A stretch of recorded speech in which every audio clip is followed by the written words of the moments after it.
welcome to Scenic City Shakespeare's world premiere of Pyramus Thisby, the Most Lamentable Comedy. I'm Artistic Director Ryan Laskowski. And I'm Education Director Emma Collins. We are so excited to present this adaptation from Shakespeare's A Midsummer Night's Dream as a live stream tonight, though it was originally intended to be part of a fundraiser for our inaugural season. With traditional theater events canceled in the midst of this global pandemic, we asked ourselves how we could continue our mission to engage and inspire through theater.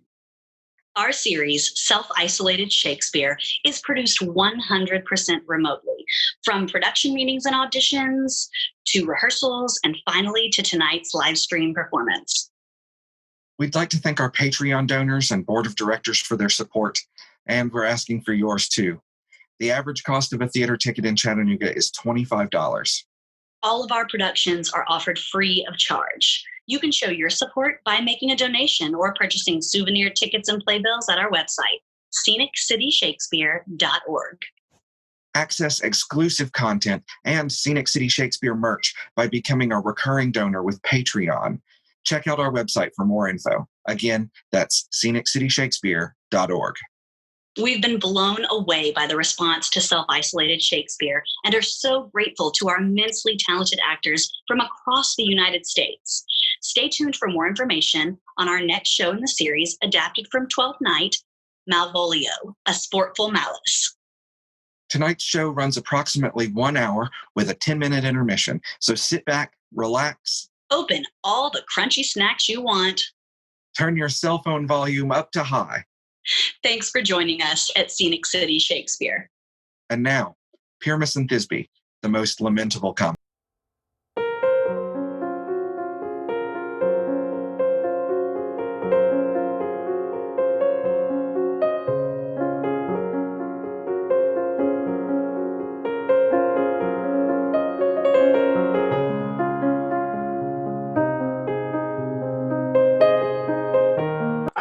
Hello. You were best to call them generally, man by man, according to the script. Here is a scroll of every man's name which is thought fit through all of Athens to play in our interlude before the Duke and the Duchess. First, good Peter Quince, say what the play treats on, then read the names of the actors, and so grow to a point. Mary, our play is The Most Lamentable Comedy and Most Cruel Death of Pyramus and Thisby. Good work, I assure you, and a merry.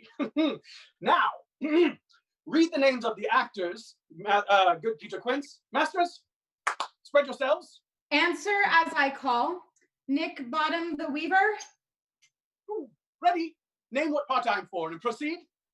Nick Bottom, you are set down for Pyramus. What is Pyramus? A lover or a tyrant? A lover who kills himself most gallant for love. That will ask some true tears in the performing of it. If I do it, look to our audience's eyes. I will move storms. I will condole in some measure. To the rest, my chief humor is for a tyrant. I could play Hercules rarely, or a part to tear a cat in. The raging rocks and shivering shocks shall break the locks of prison's gate, and Phyllis's car shall shine from... Here, Peter Quince. Sorry. You must take Thisby on you. What is Thisby? A wandering knight? It is the lady that Pyramus must love. What? Huh? Nay, faith, let me not play a woman. I have a beard coming. That's all one. You will play it in a mask and may speak as small as you will. And I may hide my face. Let me play Thisby too. I will make my voice very, very monstrously small. Thisby, Thisby. Oh, my Pyramus, dear lady, love, No, you must play Pyramus and flute you Thisby. Well, proceed. Robin Starveling the tailor. You must play Thisby's mother. Tom Snout the tinker. Here, Peter Quince. You, Pyramus's father. Oh. Myself, Thisby's father, Snug the joiner, you the lion's part. And I hope here is a play fitted. Have you the lion's part written? Pray you, if it be, give it me, for I am slow of study. Oh, you can do it extempore, for 'tis nothing but roaring. Oh. Oh, let me play the lion too. I will roar that will do any man's heart good to hear me, and roar so well that the Duke will say, let him roar again. Let him roar again. And you would do it too terribly that you would fright the Duchess and the ladies, and they would shriek, and that were enough to hang us all. That should hang us all. Mother, son. I grant you, friends, but I will aggravate my voice so that I will roar you as gently as any sucking dove. I will roar you as a nightingale. You can play no part but Pyramus. For Pyramus is a sweet-faced man, a proper man, one as you would see in a summer's day, a most lovely, gentlemanlike man. Therefore, you must needs play Pyramus. Well, I will undertake it. Oh, what beard will I play best in? What you will. Masters. Oh, I could discharge it in either your straw-colored beard or your orange tawny beard, your purple and grain beard, or your French crap. Sorry. And meet me in the palace wood, a mile without the town, by moonlight, for there we will rehearse. If we meet in the city, we shall be dogged by company, and our device is known. In the meantime, I will draw up a bill of properties such as our play wants. I pray you, fail me not. We will meet, and there we will rehearse most obscenely and courageously. Take pains. Be perfect. Adieu. At the Duke's Oak, we meet. Enough. Hold.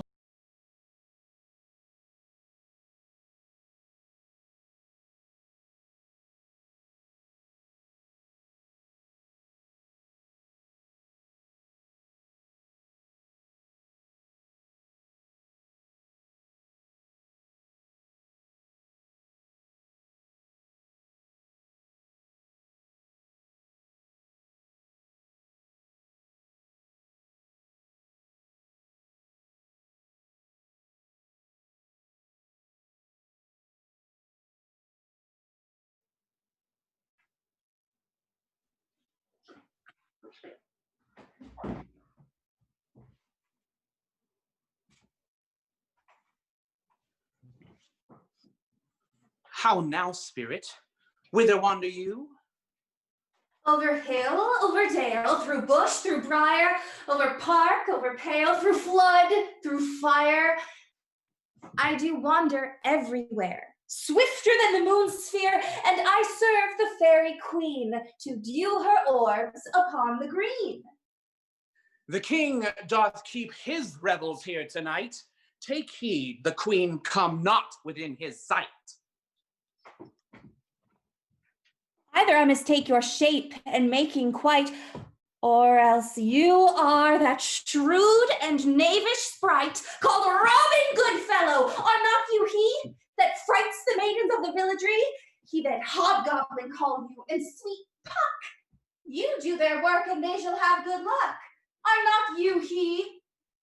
Thou speakest aright. I am that merry wanderer of the night.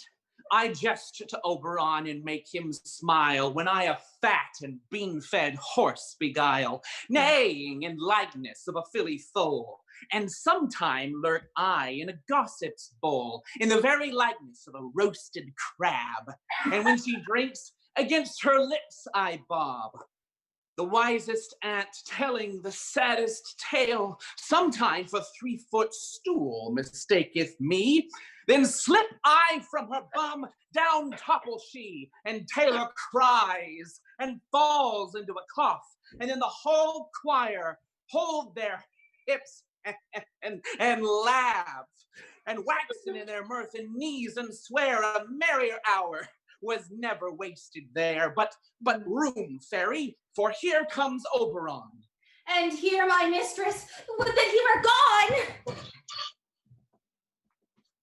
Ill met by moonlight, proud Titania. What? Jealous, Oberon? Fairy, skip hence, for I have forsworn his bed and his company. Carry, rash wanton. Am I not thy lord? Then I must be thy lady.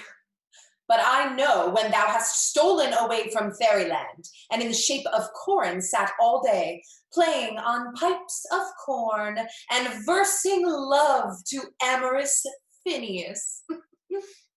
Why art thou here? How long within this would intend you stay? Perchance till after Theseus's wedding day. If you will patiently dance in our round and see our moonlight revels, then go with us. If not, shun me, and I will spare thy haunts. Well, go thy way. Thou shalt not from this grove till I torment thee for this injury. My gentle Puck, come hither. Fetch me that flower, the herb I showed thee once. The juice of it on sleeping eyelid laid will make or man or woman madly dote upon the next live creature that it sees. Fetch me that flower, this herb, and be thou here again, ere the Leviathan can swim a league. I'll put a girdle round about the earth in 40 minutes. Having once this juice, I'll watch Titania when she is asleep and drop the liquor of it in her eyes. The next thing then she waking looks upon, be it on lion, bear, or wolf, or bull, or meddling monkey, or on busy ape, she shall pursue it with the soul of love.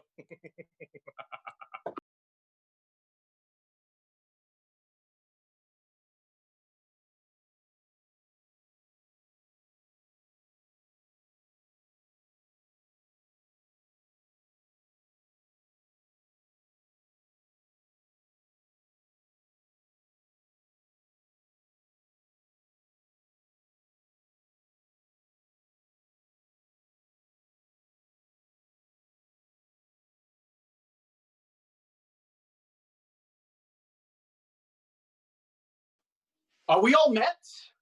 Pat, Pat.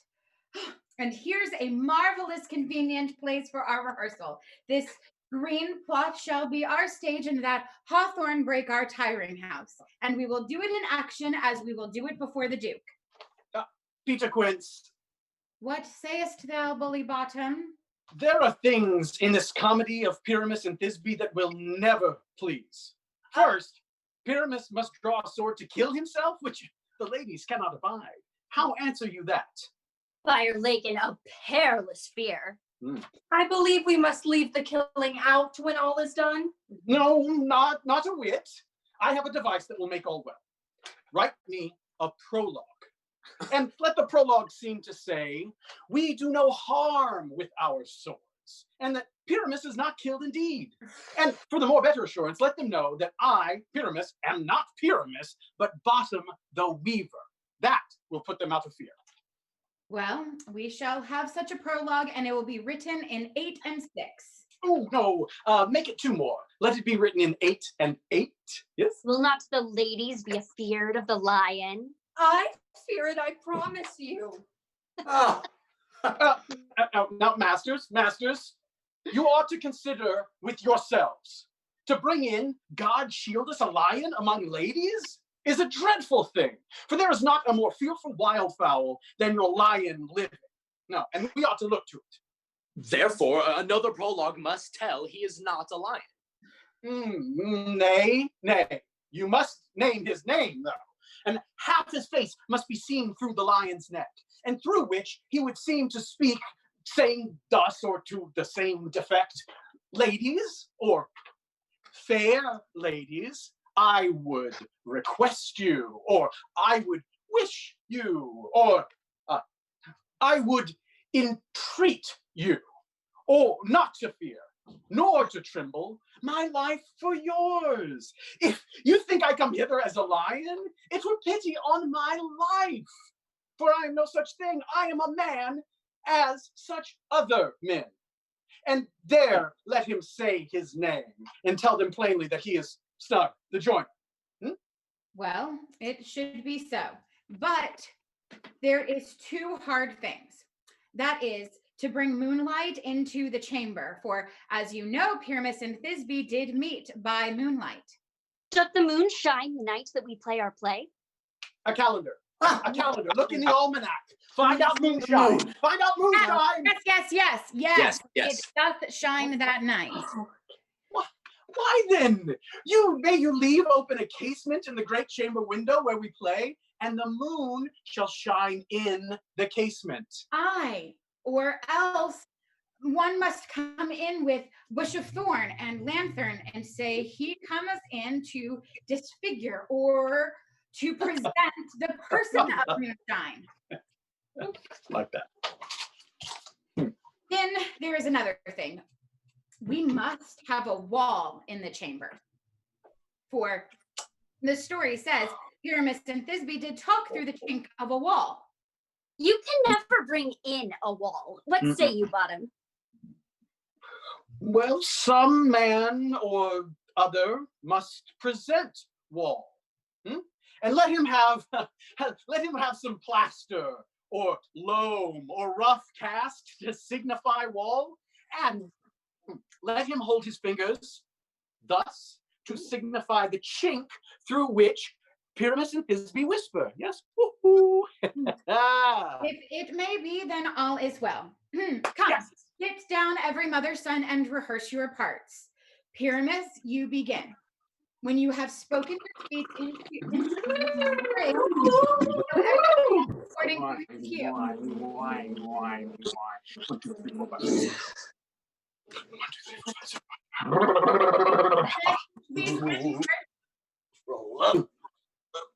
What hempen homespuns have we swaggering here so near the cradle of the fairy queen? What? A play toward? I'll be an auditor. An actor too, perhaps, if I see cause.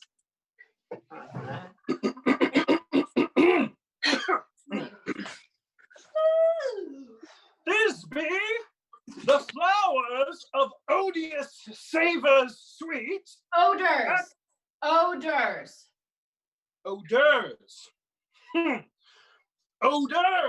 savor sweet. So hath thy breath, my dearest Thisby dear.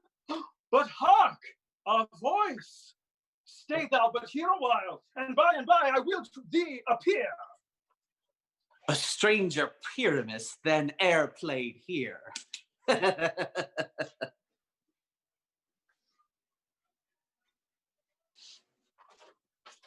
Must I speak now? Aye, marry, must you. For you must understand he goes to see what noise he heard and is to come again. Most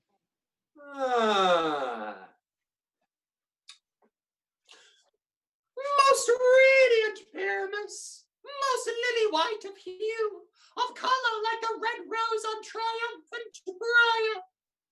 I'll meet thee, Pyramus, at Ninny's tomb. Ninny's tomb, man. Why, you must not speak that yet. That part you answer to Pyramus. Why, you speak all your parts at once, cues and all. Pyramus, enter. Your cue is past. 'Tis never tire. Oh! True as the truest horse that yet would never tire. If I were fair, Thisby, I were only thine. Monstrous! Oh, strange! We are haunted! Pray, masters, run, masters, run! I'll follow you. I'll lead you about around through bog, through bush, through brake, through briar. Sometime a horse I'll be, sometime a hound, a hog, a headless bear, sometime a fire, and neigh and bark and grunt and roar and burn like coward, horse, hound, hog, bear, fire at every turn. Why do they run away? This is a knavery of them to make me afeard. Oh, Bottom, thou art changed. What do I see on thee? What do you see? You see an ass head of your own, do you? Bless thee, Bottom, bless thee. Thou art translated. I see their knavery. This is to make an ass of me, to fright me if they could. But I will not stir from this place. Do what they can. I will walk up and down here, and I will sing, that they will hear that I am not afraid. How canst thou leave me standing alone in a world so cold? Perchance I am just too demanding. Perchance I am just like my father too. Well, perchance you are not angel like wakes my me mother. from my flowery bed. I pray thee, gentle mortal, sing again. Mine ear is much enamored of thy note, so is mine eye enthralled to thy shape, and thy fair virtue's force perforce doth move me, on the first view to say, to swear, I love thee. Methinks, mistress, you should have little reason for that. But, yet to say the truth, love and reason keep little company together nowadays. Thou art as wise as thou art beautiful. Not so neither, but if I had enough wit to get out of this wood, I would have enough to serve mine own turn. Out of this wood do not desire to go. Thou shalt remain here, whether thou wilt or no. I am a spirit of no common rate. The summer still doth tend upon my fate, and I do love thee. Therefore go with me. I will give thee fairies to attend on thee, and they shall fetch thee jewels from the deep and sing while thou on pressed flowers dost sleep. And I will purge thy mortal grossness, so that thou shalt like an airy spirit go. Peace blossom, cobweb, moth, mustard seed. Ready? Ready. Ready. Ready. Where shall we go? Be kind and courteous to this gentleman. Nod to him, elves, and do him courtesies. Hail, mortal. Hail. Hail. Hail. I shall desire you, what is your worship's name, heartily? I desire you a good acquaintance. Cobweb. Cobweb? I shall desire you a good acquaintance, Master Cobweb. If I cut my finger, I shall make bold with you, yes? And your name, honest gentleman? Peas Blossom. I pray you, commend me to Mistress Squash, your mother, and Master Peascod, your father. Good Master Peas Blossom. Oh, I shall desire you of more acquaintance too, yes. And your name, good sir? Mustard seed.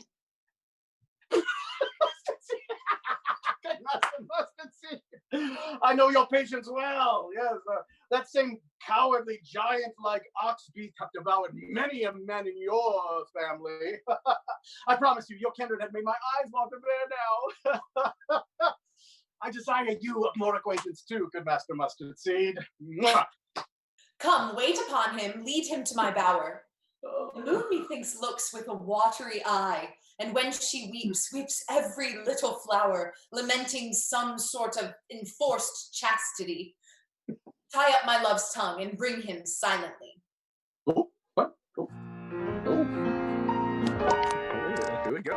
In the love nest, cozy and warm, like a darkness, safe from the storm, a secret shade of closely clinging line, a beckoning bed where rambler roses hide. Dream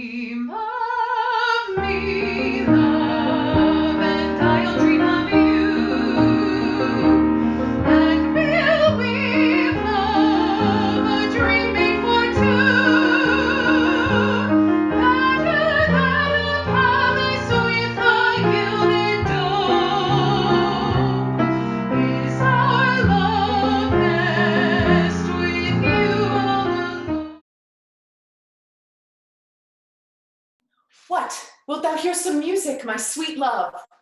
Oh, I have a reasonable good ear in music. Let us play The Tongues and the Bones.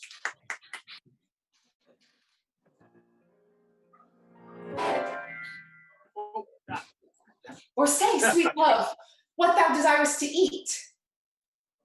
Oh, truly a peck of provender, or I could munch your good sweet oats. No, methinks I desire a bottle of hay. Good hay, sweet hay hath no fellow. Hay? A bottle of hay.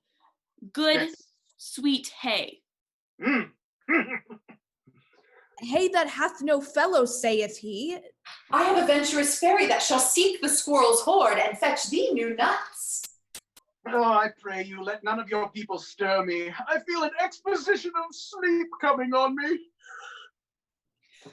Sleep thou, and I will wind thee in my arms. Fairies, be gone, and be always away.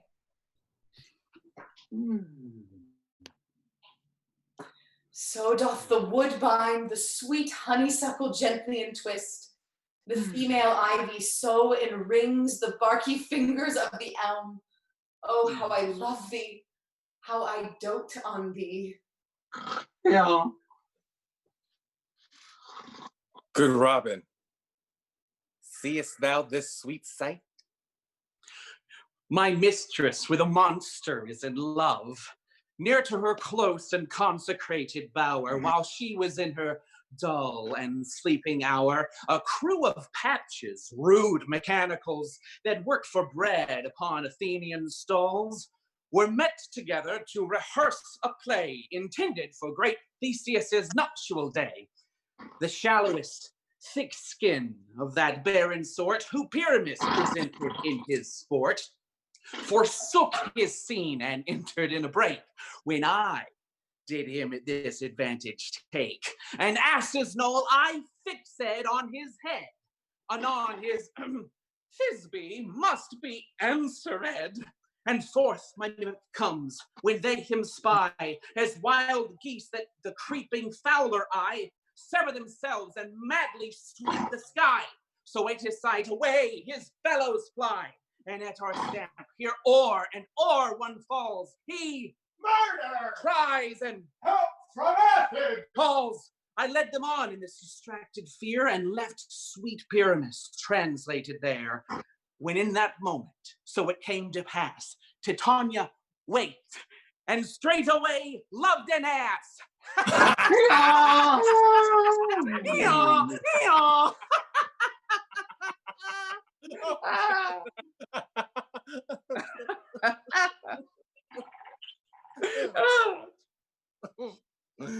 Oh, her dotage now I do begin to pity. When I had at my pleasure taunted her, I will undo this hateful imperfection of her eyes, and gentle Puck, take this transformed scalp from off the head of this Athenian swain, that he awake when the others do, and think no more of the night's accidents, but as the fierce vexation of a dream. But first, I will release the fairy queen. Be as thou wast wont to be. See as thou wast wont to see. Dian's bud over Cupid's flower hath such force and blessed power. Now, my Titania, wake you, my sweet queen. My Oberon, what visions I have seen. Methought I was enamored of an ass. There lies your love. How came these things to pass? How I do loathe his visage now. Fairy King, attend and mark. I do hear the morning lark.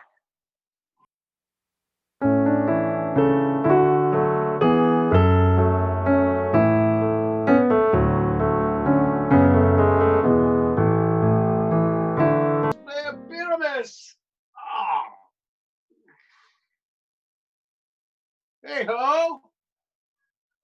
Peter Quince. Flute, the bellows mender. Starveling.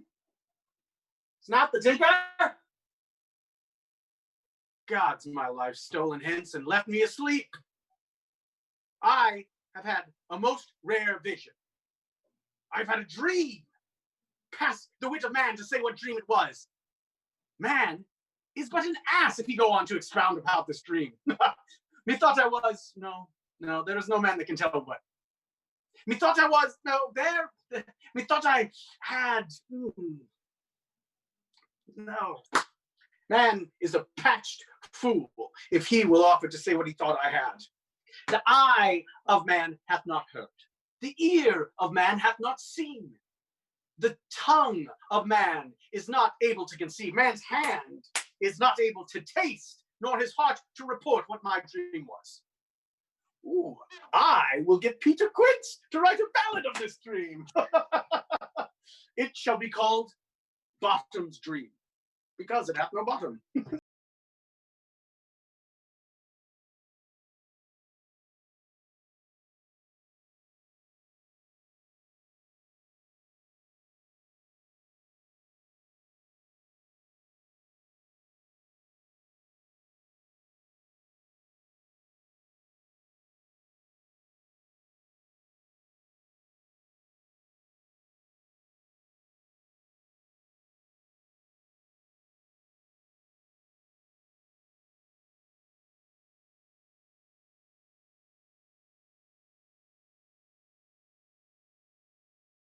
Bottom come home yet?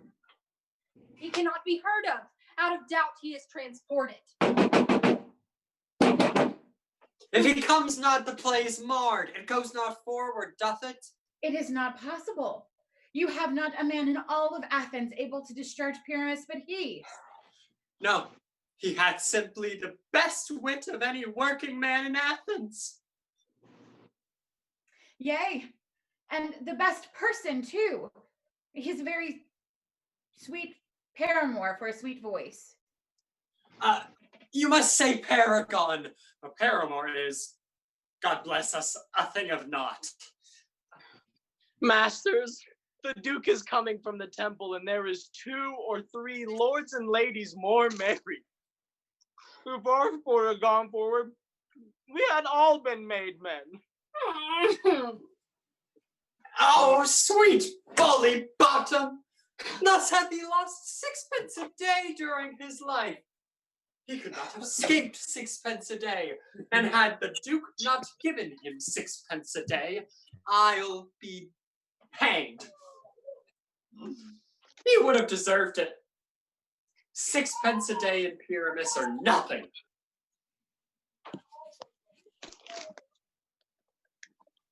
What are these lads? Where are these hearts?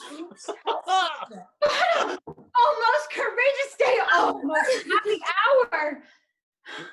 Masters, I am to discourse wonders, but ask me not what, for if I tell you I am no true Athenian. Oh, I will tell you everything right as it fell out.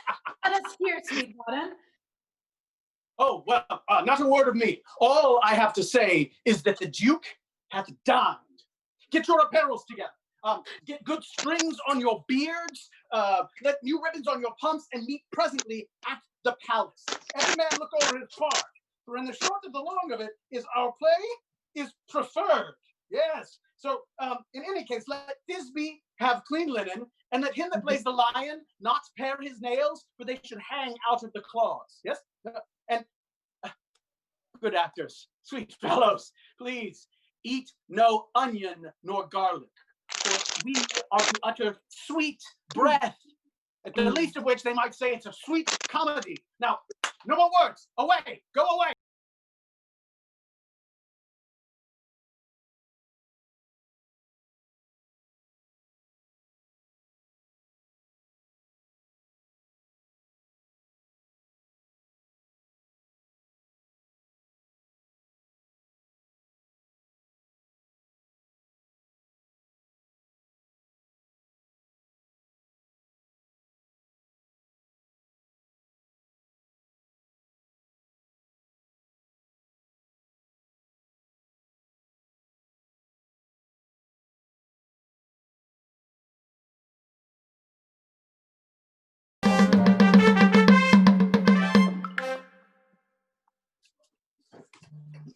Gentles, perchance you wonder at this show, but wonder on till truth make all things plain.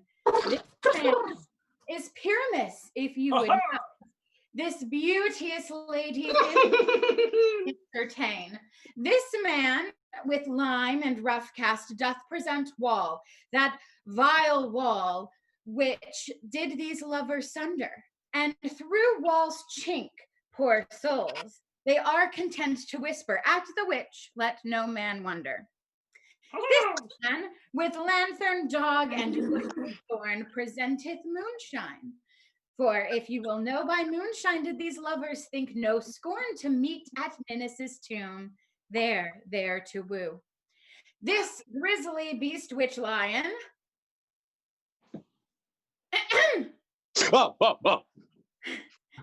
This grisly beast witch lion, hight by name, the trusty Thisby, coming first by night, did scare away, or rather did affright. And as she fled, her mantle she did fall, which lion vile with bloody mouth did stain. Anon comes Pyramus, sweet youth and tall, and finds his trusty Thisby's mantle slain. Whereas with bloody, blameful blade, he bravely broached his boiling bloody breast, and Thisby, tarrying in mulberry shade, his dagger drew and died. For all the rest, let lion, moonshine, wall, and lovers twain at large discourse, while here they do remain. I wonder if the lion be to speak. No wonder, my lord. One lion may, where many asses do.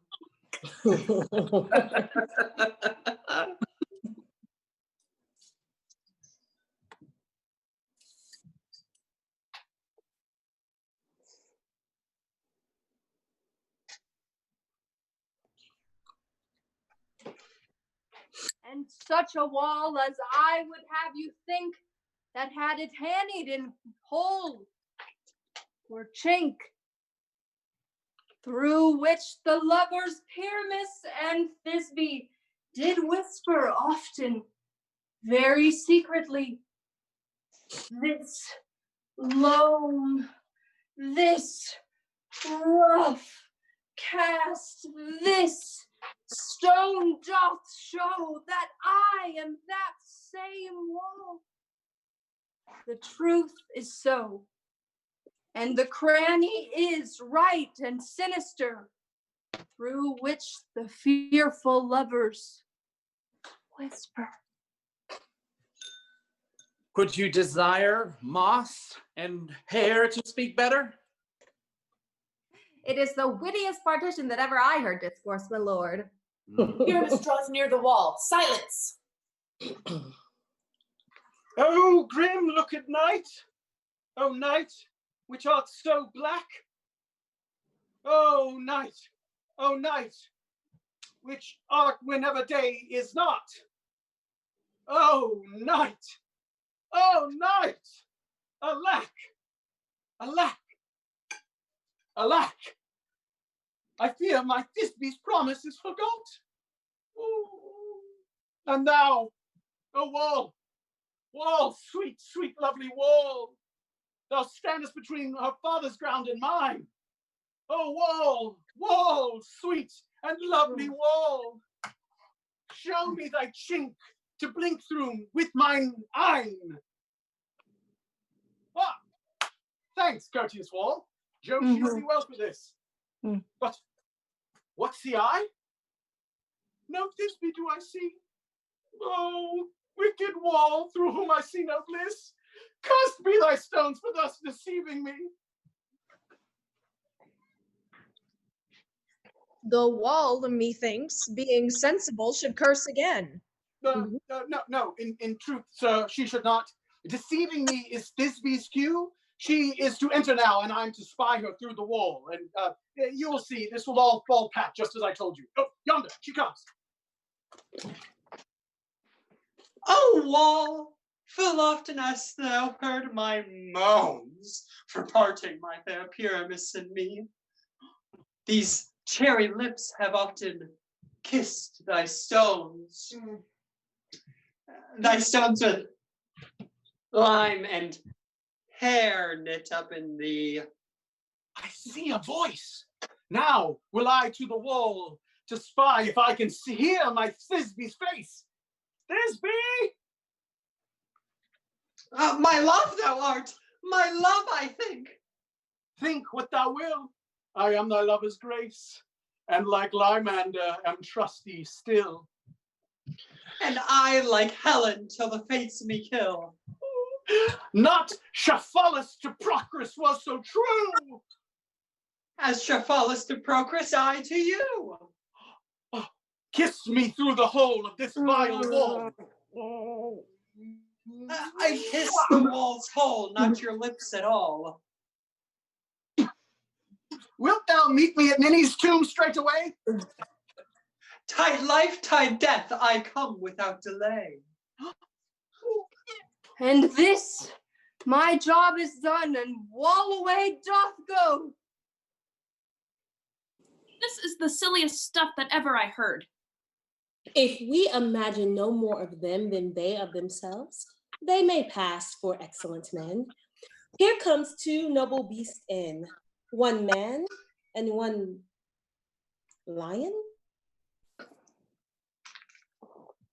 You ladies, you, who gentle hearts do fear the smallest monstrous mouse that creeps on floor, may now perchance both quake and tremble here. When lion rough and wildest rage doth war, then know that I, one snug the joiner, am. A very gentle beast of a good conscience. The very best of a beast, my lord, that ever I saw. This lion is very fox for his valor. And a goose for his discretion. Not so, my lord, for his valor cannot carry his discretion, and the fox carries the goose. Leave it to his discretion, and let us listen to the moon. This lantern doth the horned moon present. He should have worn horns on his head. This lantern doth the horned moon present. Myself, the man in the moon just seemed to be.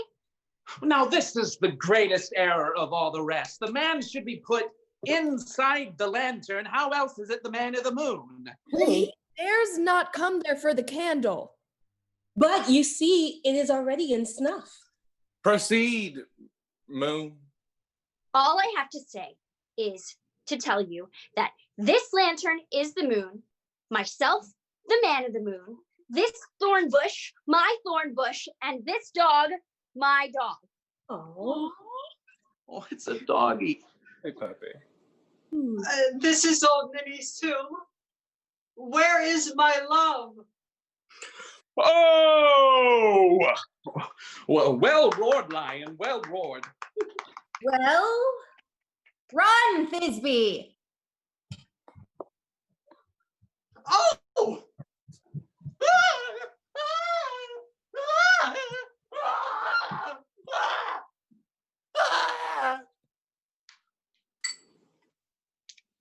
Well, the moon shines with a good grace, truly.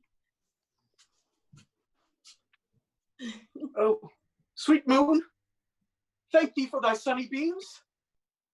I thank thee, moon, for shining so bright with your gracious, golden, glittering gleams. I trust to take of truest Thisby sight.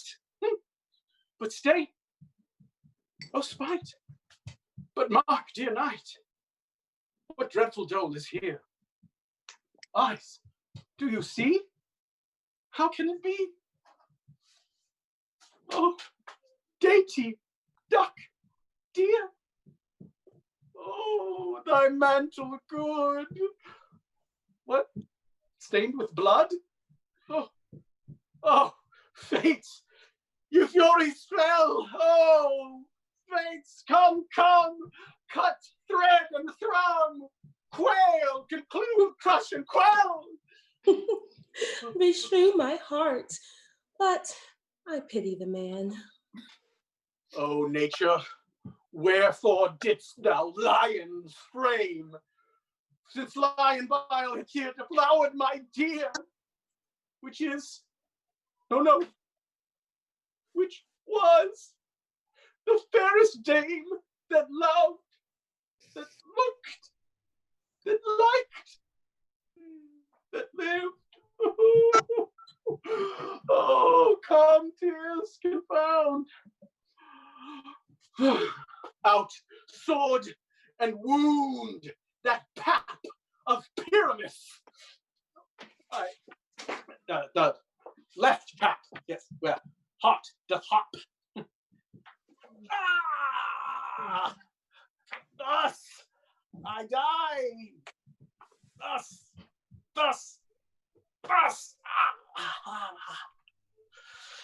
Now I am dead.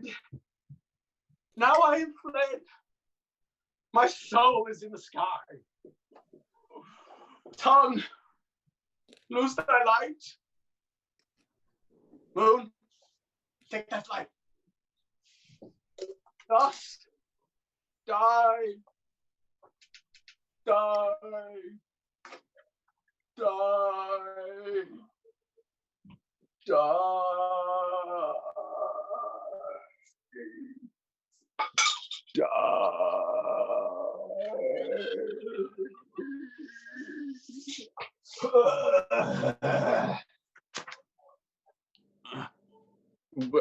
With the help of a surgeon, he might yet recover and prove an ass.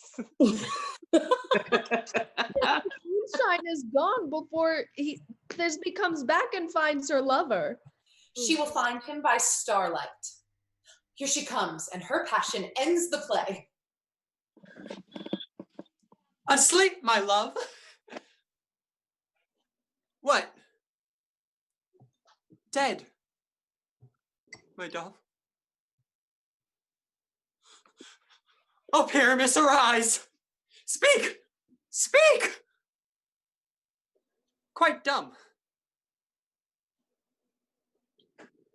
Dead. Dead. A tomb must cover thy sweet eyes. These my lips, this cherry nose, these yellow cowslip cheeks are gone. Are gone. Lovers make moans, his eyes were green as leeks. Oh, sisters three, come!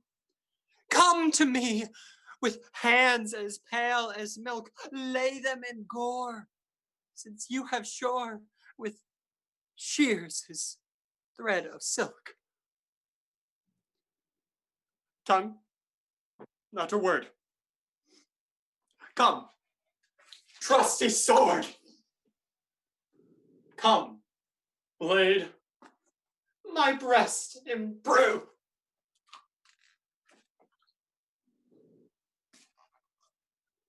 And farewell, friends. Thus Thisby ends. Adieu. Adieu. Adieu.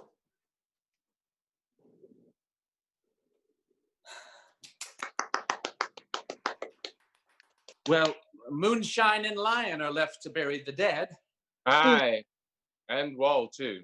No, actually, I promise you, the wall is down that parted their father's grounds. Now, would it please you to hear an epilogue, or perhaps see? Hell no! No.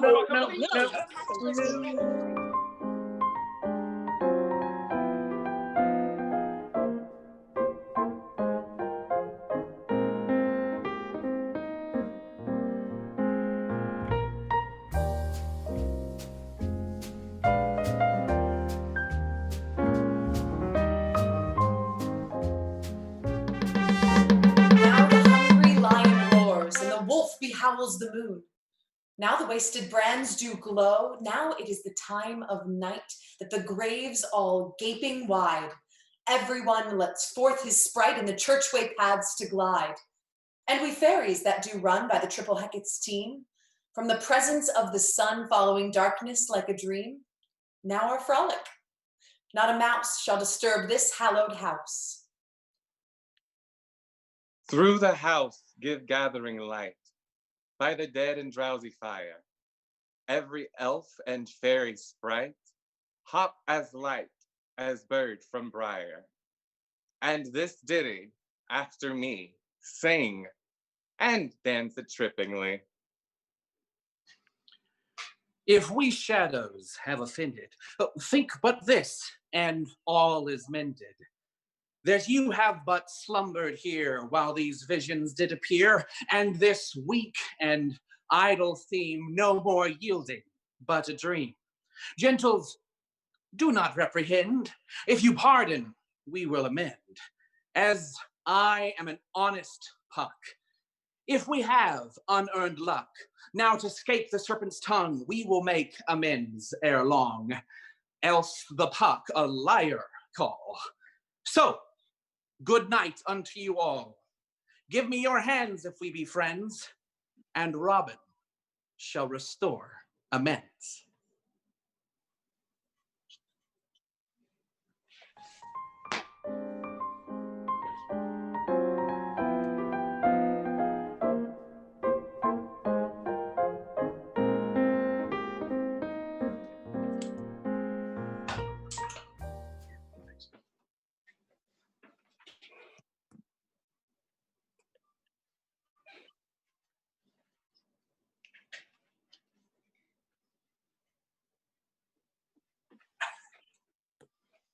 Here's Dana.